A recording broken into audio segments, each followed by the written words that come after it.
Shalom and good day all. This is Tehillim29 back again for another anime review, and for this anime review I will be covering, well, as you saw before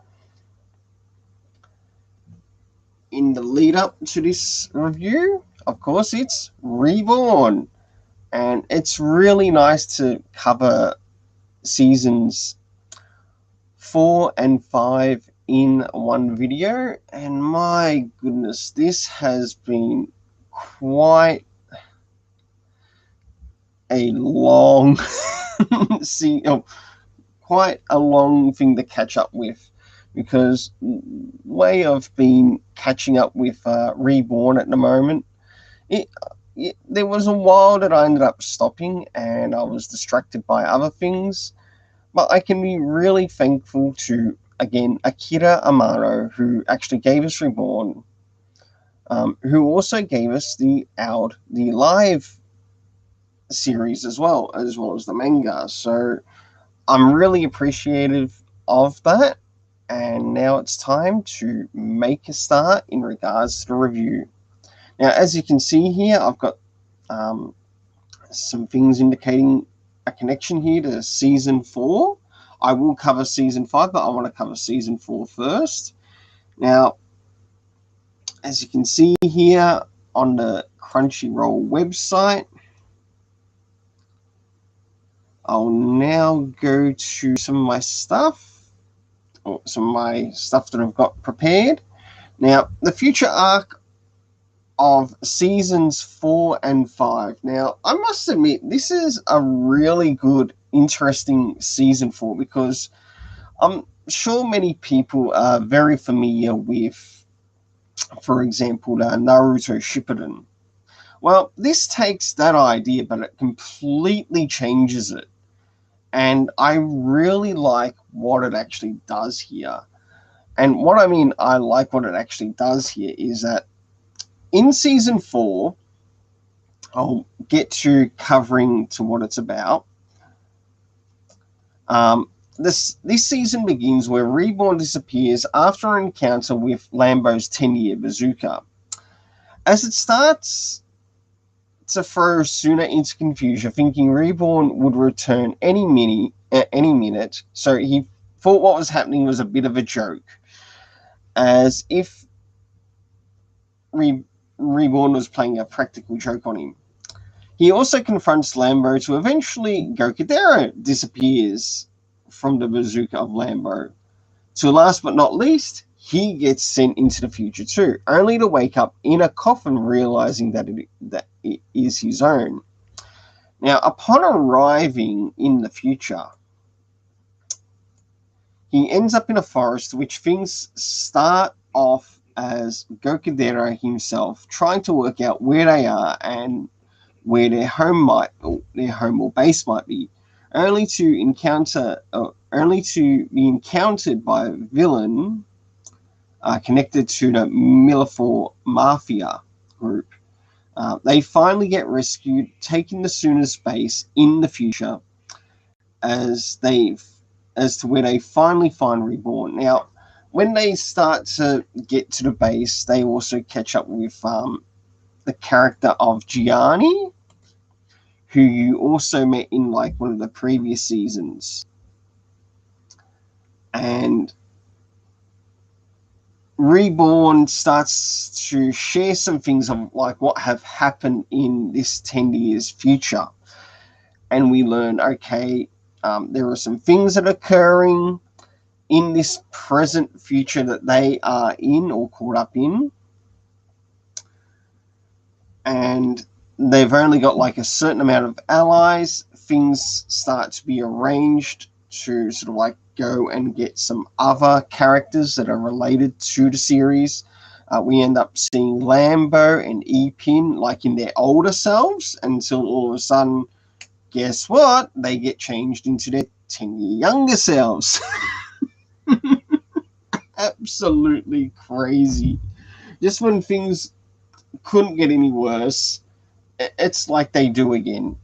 And it's really interesting as to what actually occurs in this.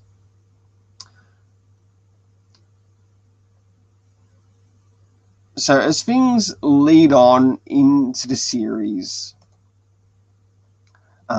as the mystery slowly unfolds in this season, eventually the other members of the Vongola family start to reunite again, only to realize once again that they too were affected by Lambo's bazooka. Not making them older, but their younger selves from 10 years ago in the past. During this, Reborn has done some research of what has happened in the future and leading into a key person of interest to which Suna Sawada has to catch up with in the future. And this person is a person that we end up is connected to like one of the previous seasons. And yes, I also covered this character in my manga review of what I did recently of volumes 4 to 8. And that character is known as Shuichi Airi. And as the series begins to end, in getting the members of Vongola that are presently there to infiltrate the base to which Shuichi is running, as well as the training up of them before they go into the base. Now, before I move into jumping into Season 5, I want to speak about some of the things that happen in relation to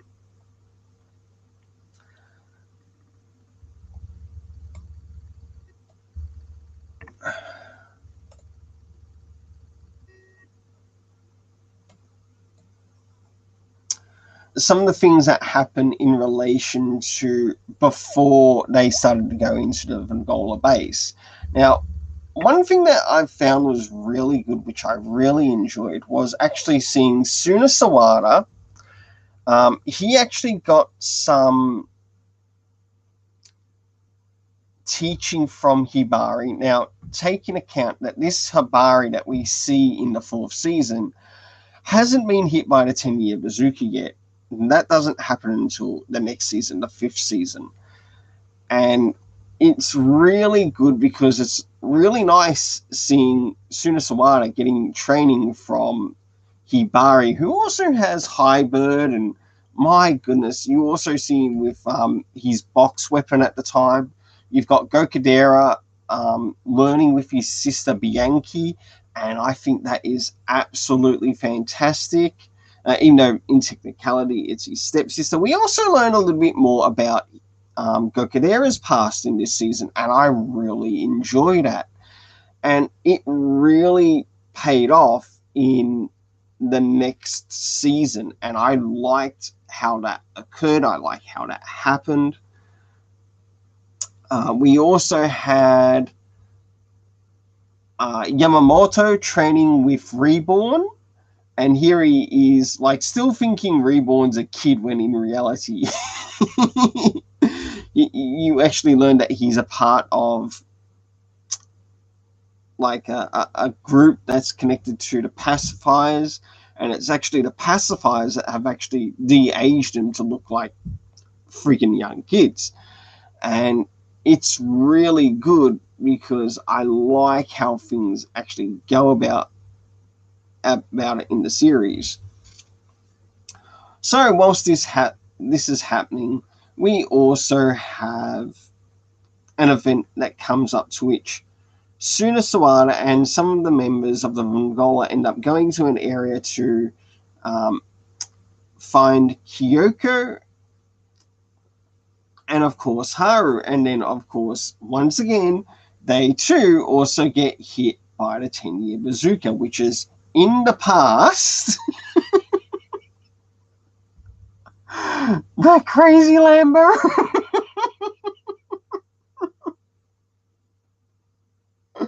My goodness. And we also get to catch up with Gianni Futa. We also get to catch up with some of Hibari's men who are working with him at Hibari's base. And you learn that Hibari's base is also connected to the Vengola hideout where it is, or the Vengola HQ. And this is really good because I really enjoyed what was happening there, and I liked some of the setup that was being prepared. So, as we can see here, these are just some of the pictures connected to it.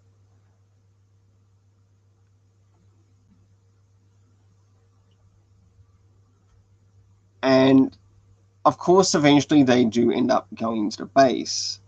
Now, there's, I think, a total of about 28 episodes in that season. And it's definitely worth the watch. And it did actually take me a while to get back to it. In the next season, it's somewhat similar, but I think it's a little bit less. So, okay, these are the thumbnails like connected to this season of season 5.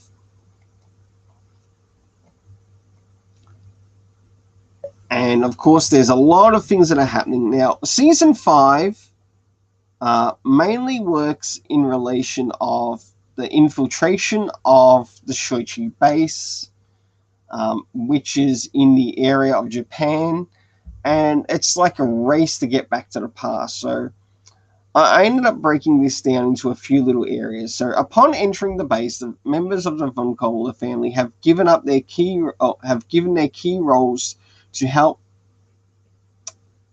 Shoichi, or to help reach Shoichi Ari, to help return them to their past.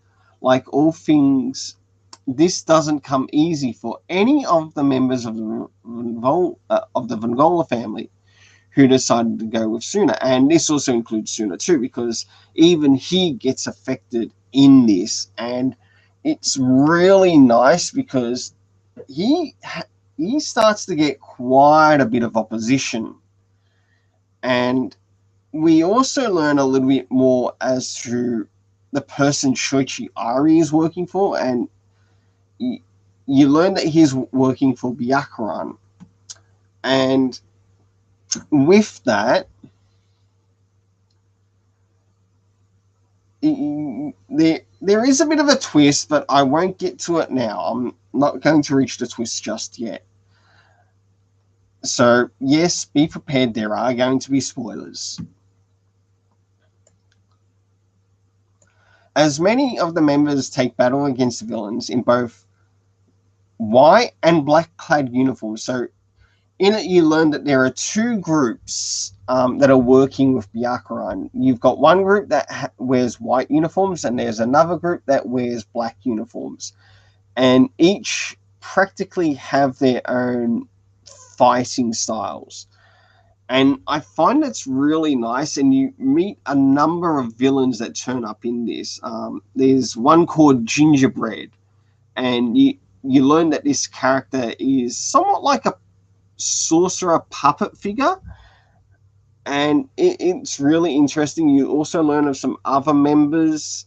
I'm sorry, I'm not able to bring up all their names right now, but it was really incredible to actually see this start to come into being, and also start to see where the members, or the Vengola members' training also starts to pay off. Now, in the process of what is happening here, we have a present-day Ryohei.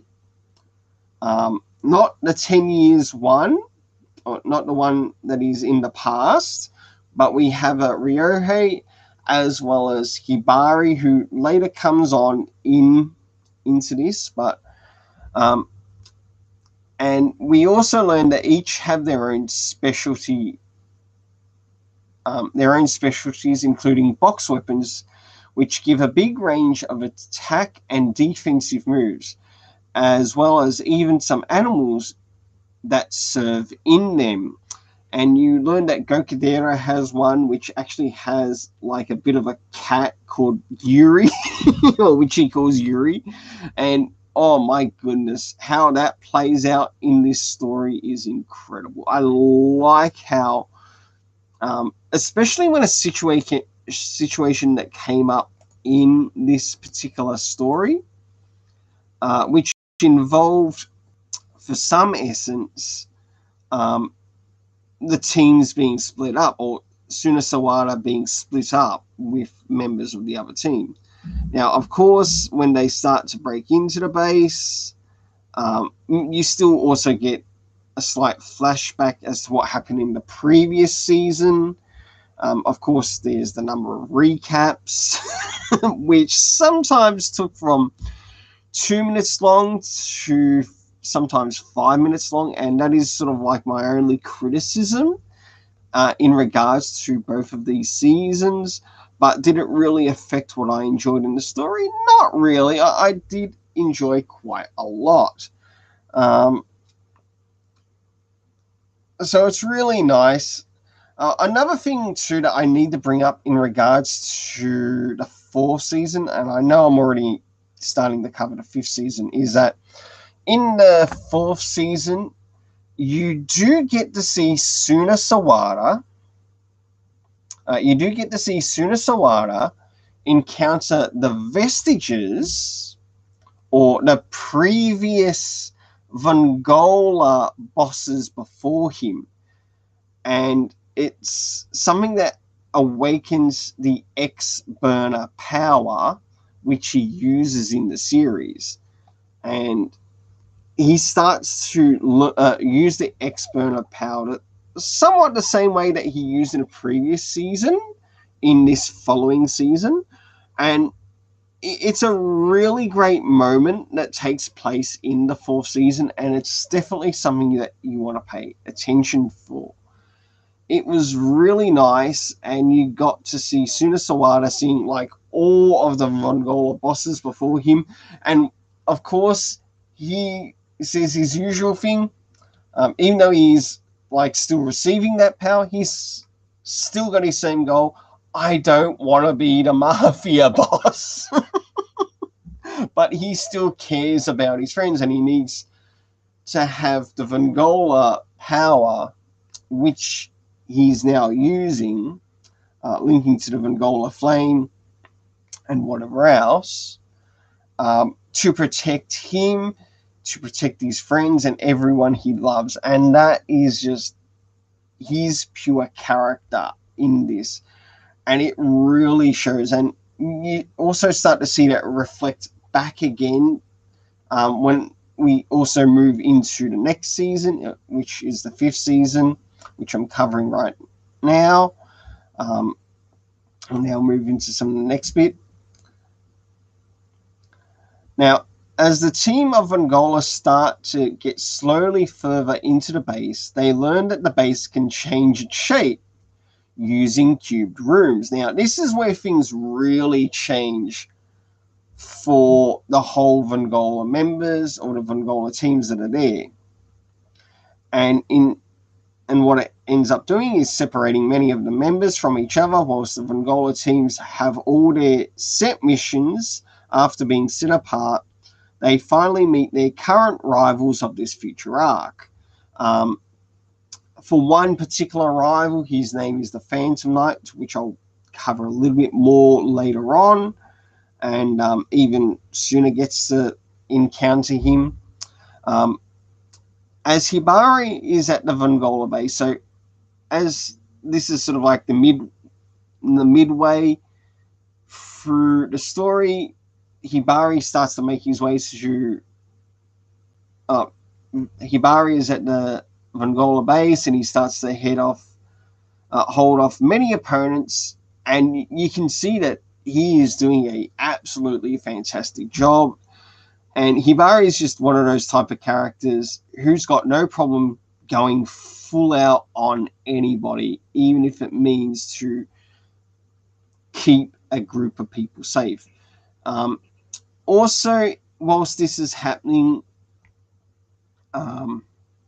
Twitch later on, he makes his own decision to go into the Shoichi base of operation to serve as backup after finishing off many of the villains that invaded the Vongola.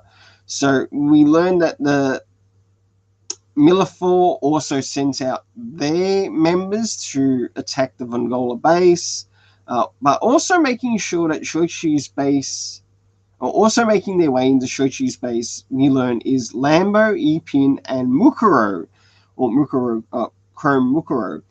And it's really nice seeing them turn up. And with Mukuro Chrome, there's also one of Hibari's men.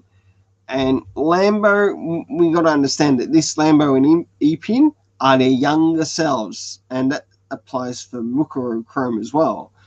And here they are having to use whatever special abilities to try to reach the key point that they need to get to. Now, as things start to move into the conclusion of this season, Shoichi Airi confesses that he has been working for the future Suna Sawada the whole time. As we also learned, it was his relationship with Lambo that played a part in solidifying that relationship. Whilst this is happening, it is also learned that the Vongola are also launching operations against the Military, against Byakuran. In other words, this is taking place around the world, and we've got characters like Xanthus and his group, which is the Varia. And it's really nice to see the Varia return in this, as when you meet these characters, they are not in their younger selves. They are in their present day future selves. And you really learn that Xanthus, forgive me for butchering it, has really improved a lot in his skills. And even his fighting, you can see there's a change in it. And he also takes on some members of the Military. And no holds barred. It's just a complete slaughter. It's the only way to put it. It is a slaughter of them. So he's not afraid to go the extra mile.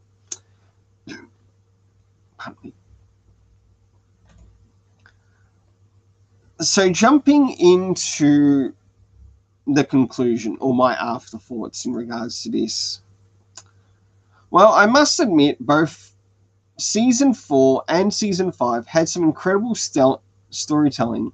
From Season 4 to where Suna gets his training to get to see the lineage of the Vongola flame, literally seeing the vestiges of the past users which occur in his training, the hard work also in the 4th season put in by all the members of the Vongola family, whether it be serving up food which involved Kyoko and Haru, and to preparing for upcoming missions that would start in Season 5. So we had Bianchi teaching, we had Bianchi teaching Gokudera, we had Reborn teaching Yamamoto, and we, of course, as I mentioned earlier, we had Hibari teaching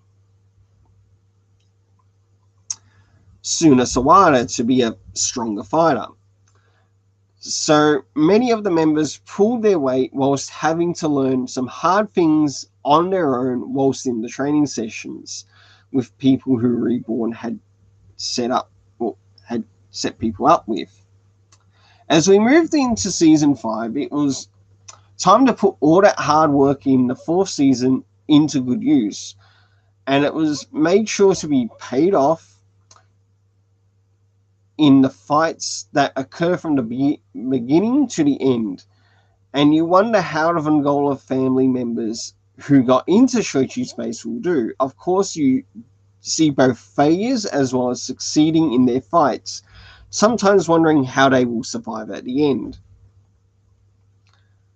As things started to approach and reach midway in Season 5, I never expected Spanner to help Suna Sawada. And what you also learn about Spanner outside of this is that he is also a good friend with Shoichi Airi. And that's just to include with this. And even make out some special contact lenses for him so he can learn how to improve his skills involving the X-burner attack he uses, as Reborn reminds us, even from the beginning to end, how Suna actually learns a lot by one-on-one experience with his opponents, as well as previous opponents. So,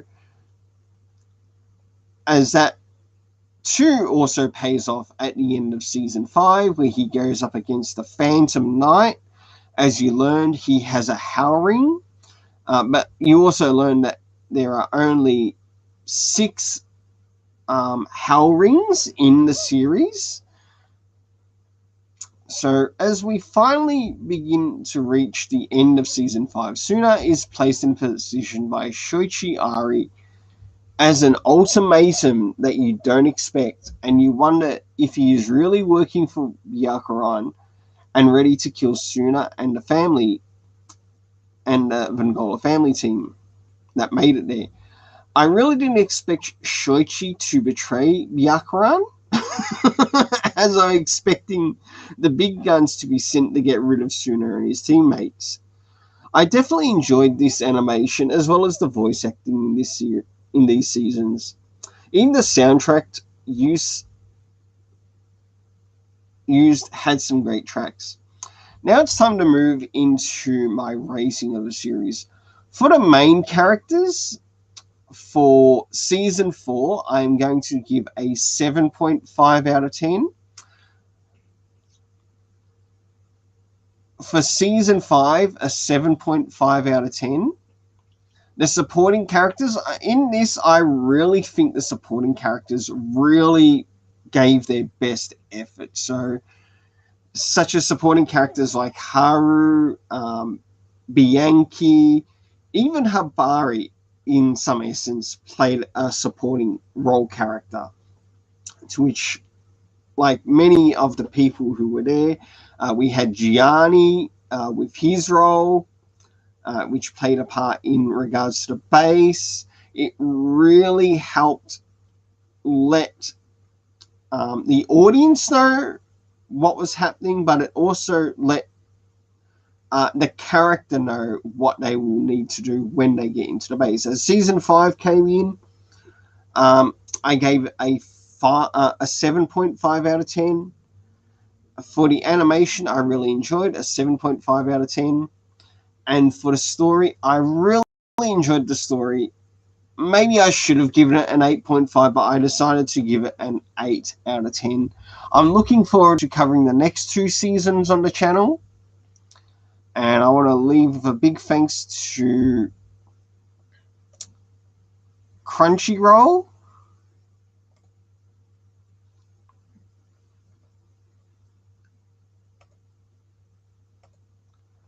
and especially Akira Amano,